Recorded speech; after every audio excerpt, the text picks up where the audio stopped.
ना अच्छी गर्व ना अच्छी अहंकार निजर निज कर्म को भल पाइबा आग्रह जो राज्य तथा राज्य बाहर सम्मानित हो पारिछंती। प्रथम से समाजसेवी सांबादिक भाव निज अंचल में जनाशुना थिबा बेले आज एक सुदक्ष नृत्य गुरु भाव नृत्य को विकास करिबारे बहु आगरे। जाजपुर जिला कोरेई ब्लॉक पाणीकोइली अंचल विकास मल्लिक तथा बन्ना भाई कथा परिवार मध्य खबर कागज प्रति आग्रह विकास को सांबादिकता आड़क आकृष्ट करथिला। 2002 मसीह खबर कागज रे सांबादिक करि आसुथिबा विकास निजर स्नातक सारिबा परे नृत्य प्रति आग्रह सृष्टि हेबा परे निजे जिला तथा जिला बाहर नृत्य शिक्षा नैथिले। दीर्घ दिन विभिन्न अनुष्ठान रे नृत्य करबा परे निज अंचल रे युवक युवती को नृत्य शिखाबा पई प्रयास आरंभ करथिले विकास। प्रथमे पाणीकोइली एवं परे शंखचिला ठारे आरंभ करथिले निजर नृत्य शिक्षा। प्रथमे 2-4 जन को नहीं गढ़िथिबा शिक्षा केन्द्र आज एक वृक्षरू महाद्रुमरे परिणत होइछि। याकु नहीं प्रतिक्रिया रखिछंती अभिभावक। नमस्कार, मैं दिलीप कुमार जेना शंखचिला राधानापाटना काम रखे। कौन कहे जो ये शिक्षा जाऊँगी विकास भाई जो शिखा विकास करुच्च दिन शिखे आप पिला अच्छा दिन शिखे मो झील माँ हिंगुला कला विकास केन्द्र में शिक्षा नौ डांस क्लास करुच्ची।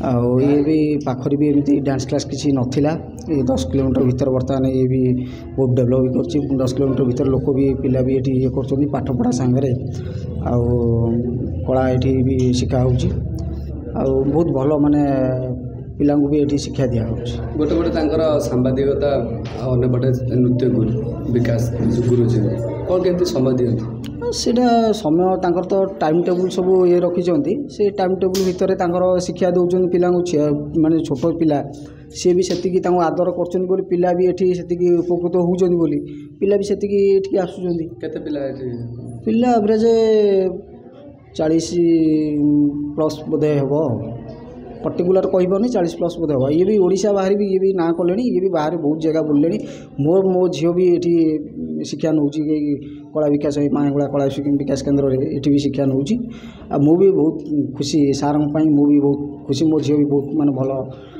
ये कर आगर तो मुझे देखुची भी भल नाचुची स्टेज फेज प्रोग्राम हेल्ले भल नाचुची भल कर तो ये शिक्षा पाई ये नाचुची मुझे देखुची से मुझे बहुत भल लगे।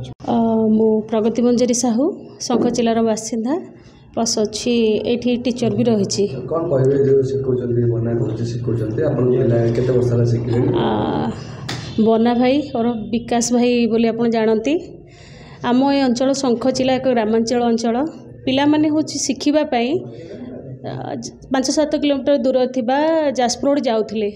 आमर इच्छा थिला माने मोर मध्य कला दिग प्रति इच्छा मोर 2 झील एठी से माने शिखिबापाई भी मु केमती दूर को नहीं जाउथिली इच्छा थिला ए पाखरे होंता कि मते सुविधा होंता जहा कि मानी के देखे माने सौभाग्यवशत बन्ना भाई सह देखा हला कथा हला परे आमे माने गत 10 वर्ष पूर्व बन्ना भाई मोर कथा हेलु से जा हो एठी गोटे अनुष्ठान हिंगुला कला विकास केन्द्र ना रे आरंभ कले। सी छोट चारा गछटे जमती बढ़ी विराट द्रोम सदृश हुए से 4-5 पिला सह मो झील 2 जन आउ 2-3 जन मोर कलिग थिले तांको झील को आनिकी एठारे शिखाई थिले। सेठू धीरे धीरे धीरे धीरे पिला माने जाई जिला स्तरीय राज्य स्तरीय मध्य पुरस्कार आनिचंती आ विभिन्न दिगरे से माने ना करिसंती। जहाँ धन्यवाद बन्ना भाई तापरे ओडिसी गुरु आमर आसुचंती आमर मॉडर्न शिक्षा सार मध्य जड़े आसुचंती। शंखचिला भली ग्रामांचल अंचल में माँ हिंगुला कला विकास केन्द्र एक स्वतंत्र परिचय सृष्टि करि परिछि से धन्यवाद देवी बन्ना भाई की।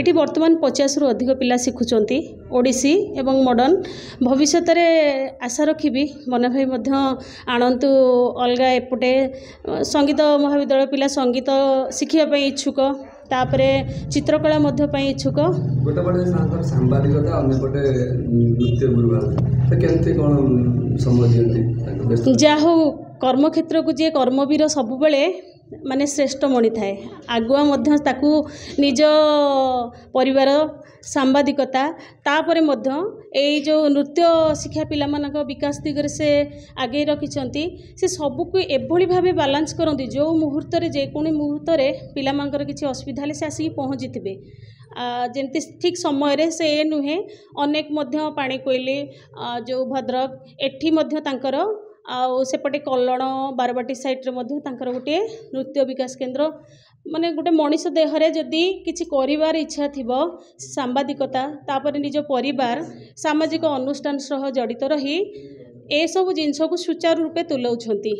ଯାଜପୁର ଜିଲ୍ଲାର ବିଭିନ୍ନ ସ୍ଥାନ ଯଥା ପାଣିକୋଇଲି ଷଠିପୁର ଶଙ୍ଖଚିଲା ଅମୃତିଆ ଭଳି ସ୍ଥାନରେ ଶିକ୍ଷା ଦେଉଥିବା ବେଳେ ଜିଲ୍ଲା ବାହାରେ ମଧ୍ୟ ନୃତ୍ୟ ଶିକ୍ଷା ଦେଇ ଆସୁଛନ୍ତି। ଏହା ସହିତ କୋରେଇ ବ୍ଲକର ବିଭିନ୍ନ ସରକାରୀ ଏବଂ ବେସରକାରୀ ବିଦ୍ୟାଳୟମାନଙ୍କରେ ନୃତ୍ୟ ଶିକ୍ଷା ଦେଇ ଆସୁଛନ୍ତି ବିକାଶ। ମୋର ନାମ ଶୋଭାଜ୍ୟୋତି ମଲ୍ଲିକ, ମୁଁ +2 ଫାର୍ଷ୍ଟ ଇୟରରେ ପଢ଼େ। ମୁଁ ଯେତେବେଳେ ଅଷ୍ଟମରେ ପଢ଼ୁଥିଲି ମୁଁ ଏଠି ଶିକ୍ଷା ଆରମ୍ଭ କଲି। ମୁଁ ଫାଷ୍ଟ ଯାଉଥିଲି ଆଉ ଗୋଟେ ମାନେ ଆମର ଏଠି ଆଉ ଜଣେ ସାର୍ ଆସି କରୁଥିଲେ ମାନେ ଶିଶୁ ମନ୍ଦିର ଛୁଆଙ୍କୁ ଶିଖାଉଥିଲେ। ତାପରେ ସେମାନେ ସେ ଯେତେବେଳେ ଦୂରକୁ ପଳେଇଲେ ମୋତେ ବହୁତ କଷ୍ଟ ହେଲା ଶିଖିବାକୁ। ମୋର ଭାରି ଇଚ୍ଛା ଥିଲା, ମୁଁ ଘରେ ବହୁତ କନଭିନ୍ସ କରିକି ଶିଖିଛି। ତାପରେ ସାର୍ ଯେଉଁଠୁ ଏଠି ଖୋଲିଲେ ମୁଁ 2-3 ଜଣ ଛୁଆଙ୍କ ପାଖରୁ ସୂଚନା ପାଇକି ଏଠି ଆସି ଡ୍ୟାନ୍ସ ଶିଖିଲି। ସାର୍ ଏତେ ଭଲ କହିହେବନି। ସାର୍ ଯେତେ ଯାହା ଅସୁବିଧା ହଉ ସବୁବେଳେ ଆସିକି ଆମ ସାଙ୍ଗରେ ଛିଡ଼ା ହେଇଛନ୍ତି। ଆମେ ଯେତେ ଅସୁବିଧା ହଉ ଆମେ ଯଦି କେଉଁଠି ଷ୍ଟେପ୍ ନ କରିବାରେ ସାର୍ ଆମକୁ ସାଙ୍ଗେ ସାଙ୍ଗେ କହିଦିଅନ୍ତି। ଆମ ଯେତେବେଳେ ପରୀକ୍ଷା ଦେଉ ବି ସାର୍ ଆମକୁ ସବୁଥିରେ ହେଲ୍ପ କରନ୍ତି। ଆଉ ପାଠ ପଢ଼ିବାକୁ ସାର୍ ସବୁବେଳେ କୁହନ୍ତି କି ପାଠ ପଢ଼ ତା ସାଙ୍ଗରେ ଡ୍ୟାନ୍ସକୁ ବି ରଖ। ଡ୍ୟାନ୍ସକୁ ଯେମିତି ପ୍ରାୟୋରିଟି ଦେବ ପାଠକୁ ବି ସେମିତି ପ୍ରାୟୋରିଟି ଦେବ। ଯେମିତି ଲୋକ କହିବେ ଯେ ଯାହା ହଉ ଡ୍ୟାନ୍ସ କରୁଛି ଆଡ଼େ ପାଠ ପଢ଼ୁଛି, ଯେମିତି ତୁମକୁ କେହି ବଦନାମ ନ କରନ୍ତି ଯେ କି ଆ କତିରେ ଡ୍ୟାନ୍ସ ଶିଖିକି ଏମିତି ହେଲା। ନା ସେମିତି ନୁହଁ, ପାଠ ପଢ଼ିବ ତା ସାଙ୍ଗରେ ଡ୍ୟାନ୍ସକୁ ବି ପ୍ରାୟୋରିଟି ଦେବ। ଆମେ ବହୁତ ଜାଗାକୁ ଯାଇଛୁ। ଆମକୁ ପ୍ରମାଣପତ୍ର ସହିତ ସମ୍ମାନ ପତ୍ର ବି ମିଳିଛି। ଆମେ ଯାଜପୁର ଟାଉନ, ଭୁବନେଶ୍ୱର, କଟକ। ନିଜର ପରିବାର ପରେ ଦୁଇଟି କର୍ମକୁ ଅନେକ କଷ୍ଟର ସହ ସମ୍ପାଦନା କରିବା ପରେ କଷ୍ଟ ମଧ୍ୟରେ ଥିବା ସେହି ଖୁସିକୁ ବାଧାଇ କରି ଆଜି ପର୍ଯ୍ୟନ୍ତ ଜାରି ରଖିଛନ୍ତି କାର୍ଯ୍ୟ। ବିକାଶ ଚନ୍ଦ୍ର ମଲ୍ଲିକ, ପାଣିକୋଇଲି, ଯାଜପୁର। କ'ଣ କହିବେ ଯେ ଗୋଟେ ପଟେ ସାମ୍ବାଦିକତା ଗୋଟେ ପଟେ ନୃତ୍ୟ ଗୁରୁ ଭାବରେ ଏ ଅଞ୍ଚଳରେ ଜଣାଶୁଣା, କ'ଣ କହିବେ? ସାମ୍ବାଦିକଟା ହେଲା ହେଉଛି ଆମ ମାନେ ପରିବାର ସହିତ ସାମ୍ବାଦିକ ମାନେ ପ୍ରଥମେ ବାପା ବୁଢ଼ାବାପା ଥିଲେ ପେପର ଲାଇନ୍ରେ, ତାପରେ ବାପା ବି ରହିଥିଲେ ପେପର ଲାଇନ୍ରେ। ମୁଁ ବି ସାମ୍ବାଦିକ ଆଜି ନୁହେଁ, ମେଟ୍ରିକ୍ ପାସ୍ କଲା ପରେ ମୁଁ ସାମ୍ବାଦିକ ସେଇଠୁ ହେଇଛି। ତାପରେ ତ ପାଠ ପଢ଼ିବା ସହିତ ବି ମୁଁ ସାମ୍ବାଦିକ କରିଥିଲି। ତା ସହିତ ଏଇଟା ବି ଥିଲା ମୋର ଛୁଆବେଳୁ। ମୁଁ ଯେହେତୁ ଛୁଆବେଳେ ଡ୍ୟାନ୍ସ କରୁଥିଲି, ସେତେବେଳେ ସୁଯୋଗ ନଥିଲା ମାନେ ଏତେ ଇଏ କରିବାରେ, ଯେହେତୁ ମୁଁ ବଡ଼ ହେଲା ପରେ ମୁଁ ଡିସିସନ୍ ନେଲି ମେଟ୍ରିକ୍ ପାସ୍ କଲା ପରେ ମୁଁ ଗୋଟେ ଡ୍ୟାନ୍ସ କରିକି ପିଲାଙ୍କୁ ଶିଖେଇକି ପିଲାଙ୍କୁ ଅନୁଷ୍ଠାନ କରି ଚାଲେ। ଯାହା ହଉ ଯେତେବେଳେ 1999 ମସିହା ବାତ୍ୟା ହେଇଥିଲା, ବାତ୍ୟା ପରେ ପରେ ମୁଁ 2000 ମସିହାରେ ଷ୍ଟାର୍ଟ କରିଥିଲି ପାଣିକୋଇଲି ଡ୍ୟାନ୍ସ ସ୍କୁଲ୍। ପାଣିକୋଇଲି ବର୍ତ୍ତମାନ ଏଠି ଗୋଟେ ବି 10 ବର୍ଷ ହେଲା ଶଙ୍ଖଚିଲାରେ ବି ଗୋଟେ ଡ୍ୟାନ୍ସ ସ୍କୁଲ୍ ଆରମ୍ଭ ହେଇକି ଷ୍ଟାର୍ଟ ହେଇଗଲାଣି। 10 ବର୍ଷ ହେଲା ହେଲାଣି। ଆହୁରି ବି ବହୁତ ଭଣ୍ଡାରୀପୁରୀ ହଉ ଜଷ୍ଟ ଆପଣଙ୍କର ଷଠିପୁରୀ ହଉ କି ବାହାର ଯେତେ ଏରିଆ ଅଛି ସବୁ ଏରିଆରେ ପ୍ରାୟ ଅଛି। ତାପରେ ଏମିତି ଆଖପାଖ 70ଟା ଖଣ୍ଡ ଗଭର୍ଣ୍ଣମେଣ୍ଟ ସ୍କୁଲ୍, ପ୍ରାଇଭେଟ୍ ସ୍କୁଲ୍ ସବୁ ଅନୁଷ୍ଠାନ ସହିତ ଜଡ଼ିତ ଅଛୁ, ଯେଉଁମାନଙ୍କର ଆନୁଆଲ୍ ଫଙ୍କସନ୍ ବି କରାହେଉଛି। ତା ସହିତ ସାମ୍ବାଦିକ ଡ୍ୟୁଟି ବି ସାମ୍ବାଦିକ ହିସାବରେ ରହିଛି, ଡ୍ୟୁଟି କରିବାକୁ ପଡ଼ିବ। କିନ୍ତୁ ଏଟା ଯେହେତୁ ମୋର ଗୋଟେ ପେସା ମାନେ ଗୋଟେ ରହିଛି ଗୋଟେ ମନର ଭାବନା, କିନ୍ତୁ ଜିନିଷଟା ନାଁ କରିବି ବହୁତ ବି ନାଁ କରିଲେଣି। ମୋ ଛୁଆ ବି ଆଜି ବହୁତ ଜାଗାରେ ନାଁ କଲେଣି ଅନୁଷ୍ଠାନ, ରାଜ୍ୟସ୍ତରୀୟ ରାଷ୍ଟ୍ରପତି ଆୱାର୍ଡ଼ ବି ଆଉ ବହୁତ ପୁରସ୍କାର ବି ପାଇଲେଣି, ବହୁତ ଜାଗାରେ ନାଁ କଲେଣି। ଆମର ଏଇ ସ୍କୁଲ୍ ବି 10 ବର୍ଷ ହେଲା, ଏଇ ଶଙ୍ଖଚିଲା ସ୍କୁଲ୍ 10 ବର୍ଷ ହେଇଗଲା। 10 ବର୍ଷ ଭିତରେ ପିଲା ବି ବହୁତ ପାସ୍ ଆଉଟ୍ ହେଇକି ଗଲେଣି। ଏବେ ବି କଣ୍ଟିନ୍ୟୁ 40+ ପିଲା ଅଛନ୍ତି। ଆ ଦେହରୁ ପାସ୍ ଆଉଟ୍ ପିଲା ବି କିଛି ରାଜ୍ୟସ୍ତରୀୟ ବି ପାଇଲେଣି, କିଏ ବି ଯାଇକି ଭୁବନେଶ୍ୱର କଟକରେ ବହୁତ ନାଁ କଲେଣି। ଅନନ୍ୟା ଆୱାର୍ଡ଼ ବି ବହୁତ ପିଲା ପାଇସାରିଲେଣି। ଆଉ ଯାଉ ଏଠିକାର ଲୋକ, ଏଠିକାର ଗାର୍ଡ଼ିଆନ୍ ବି ବହୁତ ସହଯୋଗ ଦେବା କରୁଛନ୍ତି, ଆଉ ପିଲା ବି ଭଲ କରୁଛନ୍ତି। ଆଗକୁ କରିବା ଫଳରେ କେତେ ଖୁସି ଲାଗେ ଯେତେବେଳେ ଶିଖାନ୍ତି? ଖୁସି ତ ଅଛି, ଯେହେତୁ ଜିନିଷଟା ମୋ ମାନେ ଗୋଟେ ଥିଲା ମୋର କରିବାର ଗୋଟେ ଥିଲା। ଆଉ ଏଇ ଜିନିଷଟା ମୁଁ ବେଶୀ ନଜର ଏଥିପାଇଁ ବି ମୁଁ ଘରୁ ବହୁତ ଶୁଣୁଛି। ଘରୁ ବାତ ମାନେ ପାରିବାରିକ କହିଲେ ମଝିରେ ବି ପ୍ରୋବ୍ଲେମ୍ ଯାହା ଥିଲା ତାକୁ ଯଦି ଘରେ ବି ବର୍ତ୍ତମାନ ମାଆ କତରୁ କି ମ୍ୟାଡ଼ାମ୍ କତରୁ ଏମାନଙ୍କ କତରୁ ବି ଶୁଣିବାକୁ ପଡ଼ୁଛି। କାହିଁକିନା ଘର ଫ୍ୟାମିଲିକି ସମୟ ଯେତିକି ଦେବା କଥା ମୁଁ ପ୍ରକୃତରେ ଦେଇପାରୁନାହିଁ। କାହିଁକିନା ଯେହେତୁ ମୁଁ ସେ ମାନେ ଡ୍ୟୁଟି ରହୁଛି, ସାମ୍ବାଦିକ ଡ୍ୟୁଟି, ତା ସହିତ ଏ କଳା ଡ୍ୟୁଟି, ତା ସହିତ ପ୍ରୋଗ୍ରାମ୍ ରହୁଛି, ସଦାବେଳେ ଏନି ଟାଇମ୍ ପ୍ରୋଗ୍ରାମ୍ ରହୁଛି, ଅଫିସ୍ ଡ୍ୟୁଟି ରହୁଛି। ସବୁଆଡ଼େ ଦେଖିକି ଏଥିରେ ମାନେ ତଥାପି ଆଡ଼ଜଷ୍ଟ କରି ସବୁଗୁଡ଼ାକୁ ଆଡ଼ଜଷ୍ଟ କରି ମୋ କାର୍ଯ୍ୟରେ ମୁଁ ଆଗେଇ ଚାଲିଛି। କେତେ ଖୁସି ଅଛନ୍ତି?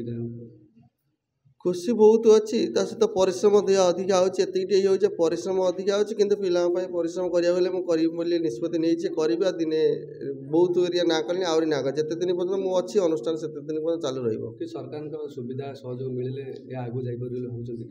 ସରକାରଙ୍କ ସୁବିଧା ସହଯୋଗ ମିଳିଲେ ନିଶ୍ଚିତ ଭାବରେ ଅନୁଷ୍ଠାନକୁ ମୁଁ ରେଜିଷ୍ଟ୍ରେସନ ଅନୁଷ୍ଠାନ ଅଛି ଯେହେତୁ ମୁଁ ଫ୍ରାଞ୍ଚାଇଜ୍ ରେଜିଷ୍ଟ୍ରେସନ କରିଛି କିନ୍ତୁ ଚଣ୍ଡିଗଡ଼ ୟୁନିଭର୍ସିଟି ଅଣ୍ଡରରେ ପିଲାମାନେ ପରୀକ୍ଷା ଦେଉଛନ୍ତି ଯଦି ସରକାର କିଛି ମିଳିବ ତାହେଲେ ନିଶ୍ଚିତ ଭାବରେ ପିଲାଙ୍କର ମୁଁ ଗୋଟେ ଯେଉଁଠି ଏରିଆ ହଉ ଏକୋରେ ବ୍ଲକ ଉପରେ ଯେଉଁଠି ହେଲେ ଗୋଟେ ଗଭର୍ଣ୍ଣମେଣ୍ଟ ଅନୁଷ୍ଠାନ ଭଳିଆ ବଡ଼ ଆକାର ଗୋଟେ କରିପାରିବି। ଦିନକୁ ଦିନ ପିଲାମାନଙ୍କ ନୃତ୍ୟ ଶିଖିବାର ଆଗ୍ରହକୁ ଲକ୍ଷ୍ୟ କରି ସରକାରଙ୍କ ପକ୍ଷରୁ ଅନୁଦାନ ମିଳିପାରିଲେ ଆହୁରି ଆଗକୁ ଯାଇପାରିବ ବୋଲି ସେ କହିଛନ୍ତି। ଯାଜପୁର ପାଣିକୋଇଲିରୁ ସୁନୀଲ ଓଝାଙ୍କ ରିପୋର୍ଟର୍ସ ଟୁଡେ।